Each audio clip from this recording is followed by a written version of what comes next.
Hello, welcome to An Imperfectly Perfect Life, Life Unscripted. I'm Shari Lead, your host, and I'm so excited for today's episode because today I'm going to share with you where I decide to relocate to. It's been months of trying to figure this out, and to help me announce that today, I have my real estate agent as my guest. It's Janelle McCandless, and she's going to tell you what city you can see me in a few more months, which will be my new home. Okay, stay tuned.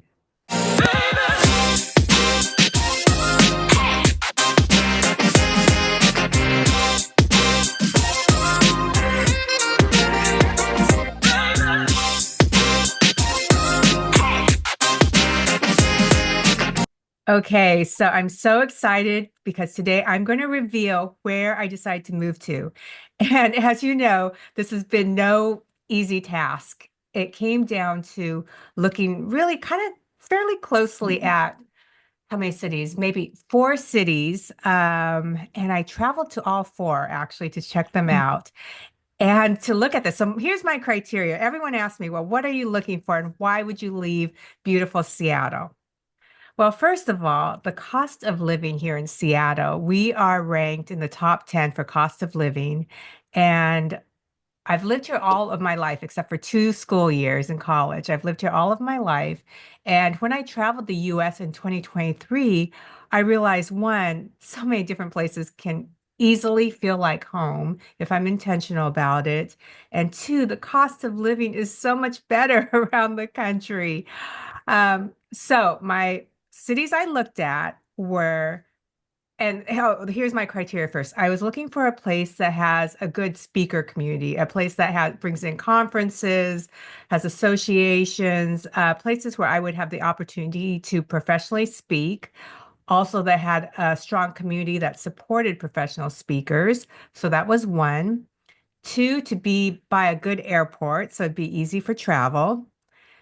Three, I was looking again for cost of living, that the cost of living was less than Seattle. It had to be somewhat significantly less for me to pick up and move my life.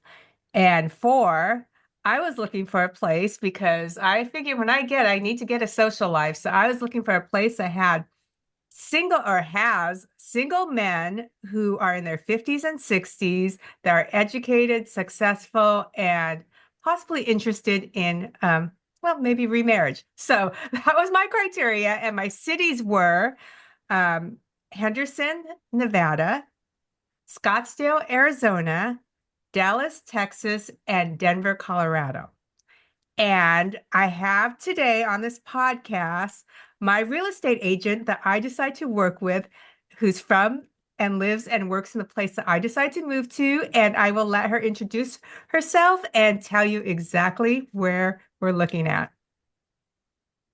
Hi, Sherry. I'm so excited Hi. to be with you and get to announce this big deal in your life. I love this. So, I'm Janelle McCandless, and I am a realtor in Dallas, Fort Worth. So, Yay. yay! So, I'm so excited that I get to help you with this process. Thank you so much. And the thing about Dallas for me, whoops, sorry, that was my mom. The thing about Dallas for me was that when I landed there, it just felt good. Yeah. It just felt good for me. And we were connected through a mutual friend. Yes. And you've just been absolutely amazing through this Aw. process. Thank you. Thank you. How It's long, been so much fun. how long has it been since we connected? It's been, I think, 3 months. Wow, really? Yeah, 3 months ago. Yeah. Oh my goodness, that went by so fast for me. It did, yes. I mean, I could be wrong. Let's see. I'd have to go back and check on our text messages, but I think it's been at least 2 months, right? Yes. Yeah, I bet you're right. And you were so kind. So I flew down to Dallas, and I have to give a shout out too, because when I went to Denver, the real estate agent there, Dan Wisdom, was absolutely amazing as well. And he took me Yeah. around Denver, and I would have not, it's kind of like what they say, you don't know what is right for you until you feel what's wrong for you. Oh, that's good. And Denver was absolutely amazing. And I love some of my best friends live in Denver, and I had such a great day with him touring Denver, but it didn't feel right for me. And it was such Mhm. a very different feeling when I went to Dallas, as far as the lifestyle I kind of Yeah. envisioned for myself. Um, and so you were so great. We met and you took me around. Yes. And what was your goal that day when we met, knowing that I had never been to Dallas? Well, I wanted to get to know you. I wanted to get to know what you're looking for and what your lifestyle is. And, um, and obviously you're very outgoing and you love just meeting people and being in a community. And so I really felt like Dallas would be a great fit for you. And, just the Katy Trail, the one that I showed you, Oh, I thought yeah. she'd love this. And so I wanted to show you those different areas of Dallas because there is different areas. And so it was just a really fun time just to get to explore Dallas with you. And I feel like as women, we also have that discernment, like when we go somewhere, we can feel the vibe, so to speak, and we just know where we're supposed to be because as women, we have that gift of discernment. And I feel like, when you landed and you felt that, I feel like that's just, the gift that we have as women.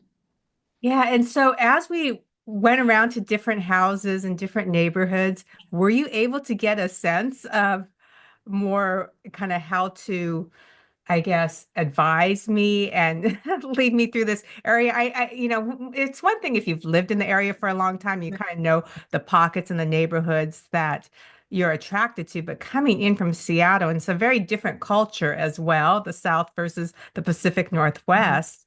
Um, did you feel like actually, going into places as opposed to looking online, helped you better understand my needs? You know what I did is I watched.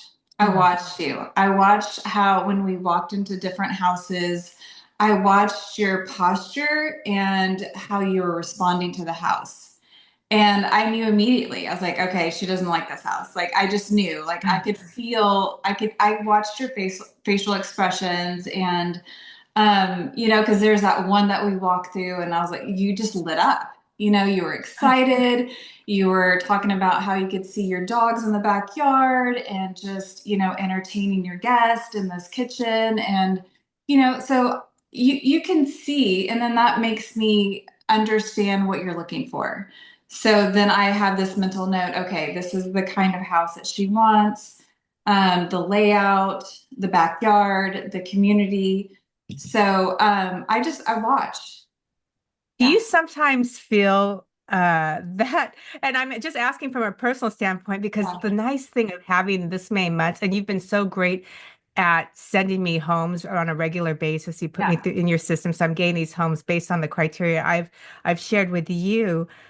I'm almost feeling like you might know me better than I know me as far as my home needs. Do you Yeah. do you find that that happens with your clients? I think so. I think you just have to listen, when you're listening and like I think getting to know your client and, honestly, like when we first met, I went to your social media because I wanted to see who you were. Like, Mhm. okay, what does she like to do?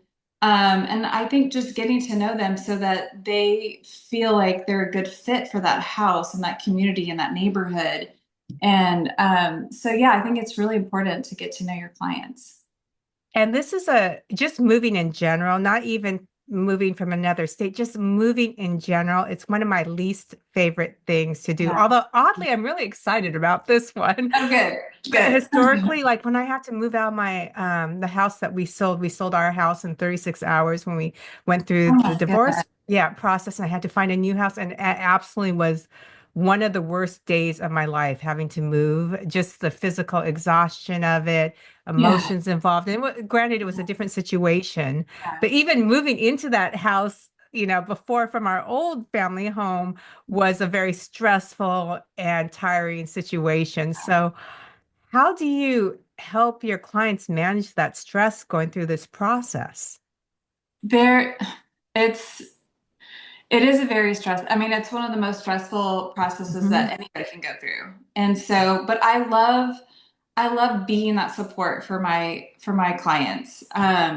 So I have lots of vendors too. So I was thinking as you're talking about moving and such a, fast time period, I have great vendors that can come in and pack up all your stuff and move you. Just, I love taking those burdens off of my clients. Like, what can I do for you? So, and, as a realtor, we wear different hats and, this whole process of like counseling and, taking burdens off of your buyers, just so I love that part. I love being able to take care of my clients. And um, yeah, so it's just it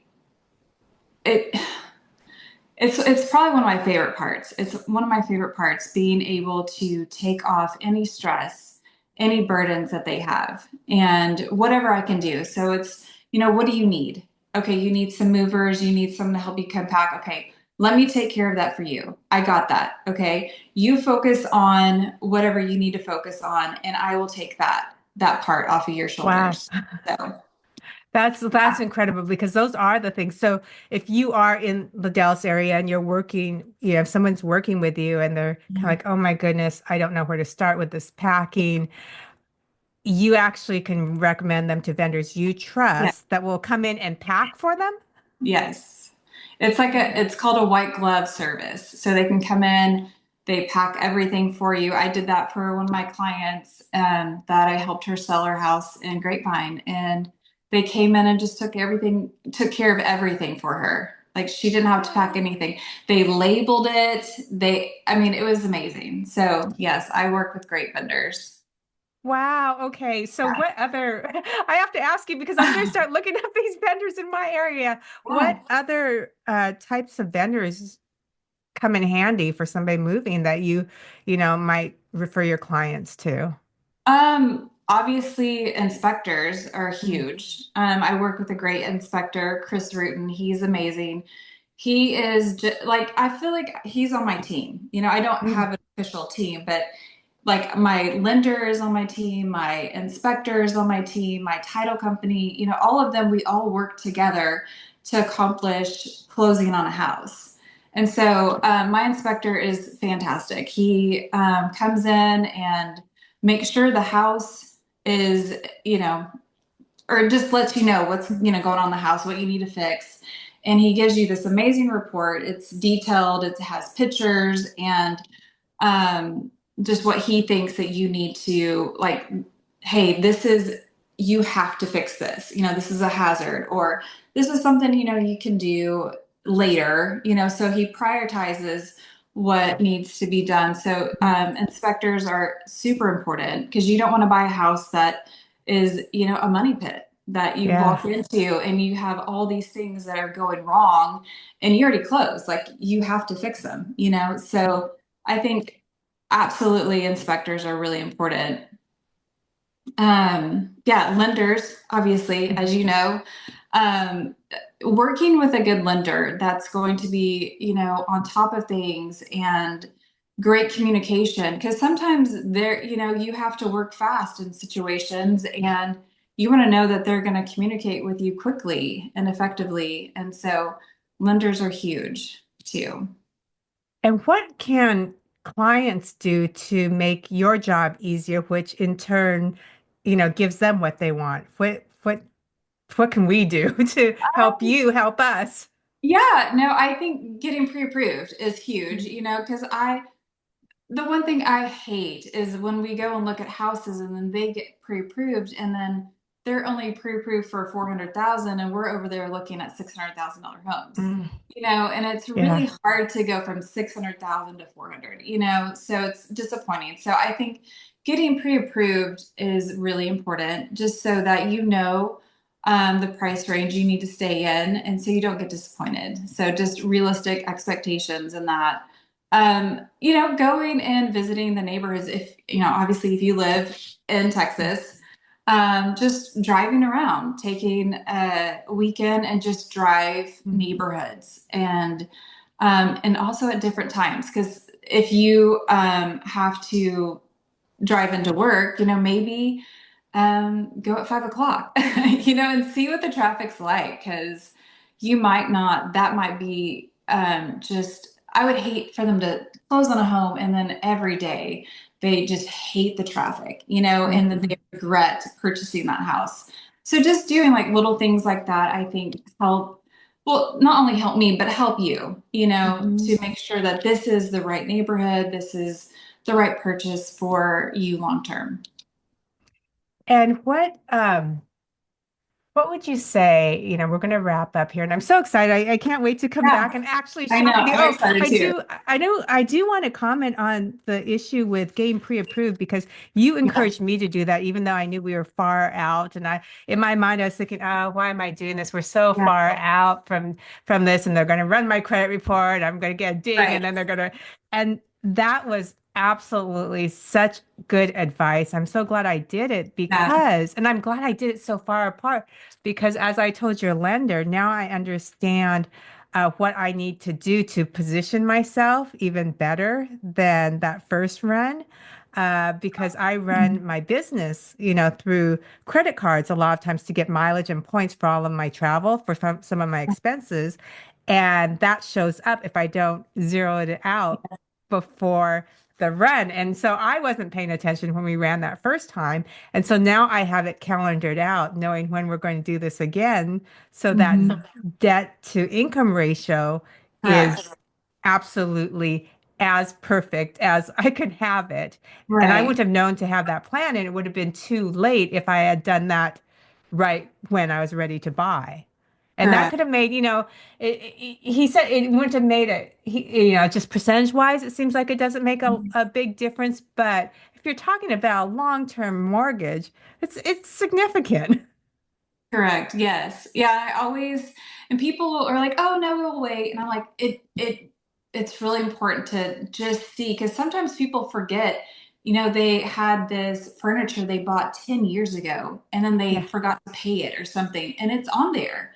So it's just, making sure that everything is good to go when you are ready, because when you're ready and you find this great house and then you have to kind of backtrack and fix things, and then you might lose out on that house. So yeah. Yeah, or even seeing all the costs because in my head I'm thinking Yes. 20%, 20%, okay, 20%. And Right. then I'm like, oh, and there's this cost and this cost and this cost. So Right. that first lump sum is a lot bigger than the simple, 20%. So to actually see that and see what it looks like Yes. was really helpful too. And I probably wouldn't have, thought of it as as intentionally as I have since running that and figuring out, okay, exactly how am I going to position myself to get the best rate and the best possible outcome with my lender. Yes, absolutely. And then we'll do it again. Like when you Mhm. do find a house, I will send it to our lender Mhm. and he will run numbers again, because there's also, the HOA. Like if there's an Mhm. HOA, like what that, how that's going to affect your monthly payment and that kind of thing. So, yeah. So And he's lender. been excellent. You're right. He actually contacted me yesterday.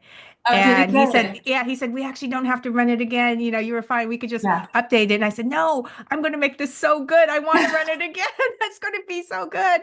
Uh, Yeah. I love it. he's been really good. So Yeah. I hear what you're saying as far as you have experience working with the people that you're recommending. And so Yes. it's because you want this process to be as smooth as possible in a Absolutely. very stressful time. Yeah. Is there anything else that you wish your buyers or lenders would know or questions that they would ask? Um, the other big thing I always have my buyers do is get insurance quotes. Um, so say you find a house Mhm. during that and you're like, yes, I love this house. I want to put an offer on it.